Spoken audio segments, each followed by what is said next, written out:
অন্নপূর্ণা যোজনা নিয়ে আর কোনো বিভ্রান্তি নয়। 1 জুন থেকে টাকা পাওয়ার আগে জেনে নিন বর্তমান আলোচনায় থাকা আসল তথ্যগুলো। পাড়ার চায়ের দোকানে আলোচনা বা হোয়াটসঅ্যাপের ভুলভাল মেসেজ কান দিয়ে প্যানিক করবেন না।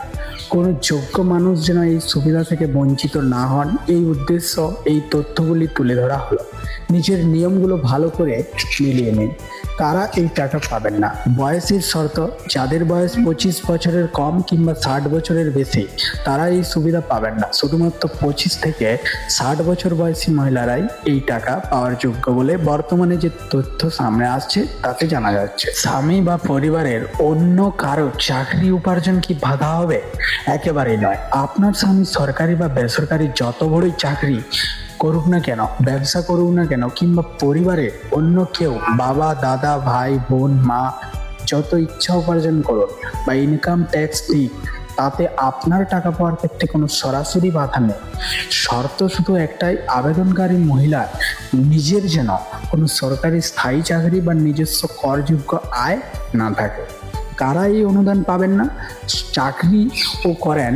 শর্ত: যেসব মহিলারা বর্তমানে কেন্দ্র ও রাজ্য সরকারের অধীনে সরকারি স্কুল, পঞ্চায়েত বা মিউনিসিপ্যালিটি অঞ্চলে অধীনে কোনো ফিল্ডস বেতনের চাকরি করেন, তারা এই সুবিধা পাবেন।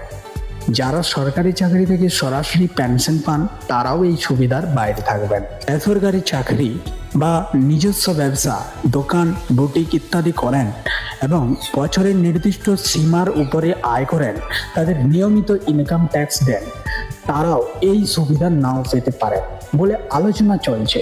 তবে যাদের আয় করযোগ্য সীমার নিচে এবং যারা ইনকাম ট্যাক্স দেন না তারা যোগ্য হতে পারেন।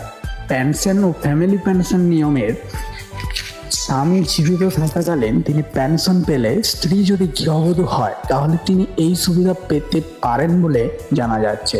তবে স্বামীর বর্তমানে যদি স্ত্রী নিজের নামে ফ্যামিলি পেনশন গ্রহণ করেন তাহলে সেই ক্ষেত্রে আলাদা নিয়ম প্রযোজ্য হতে পারে এবং তিনি এই প্রকল্পের আওতায় নাও আসতে পারেন। জমি ও সম্পত্তি সংক্রান্ত তথ্য: বর্তমানে বিভিন্ন ফর্ম ও আলোচনায় পরিবারে ও সম্পত্তি সংক্রান্ত তথ্য চাওয়া হতে পারে বলে জানা যাচ্ছে।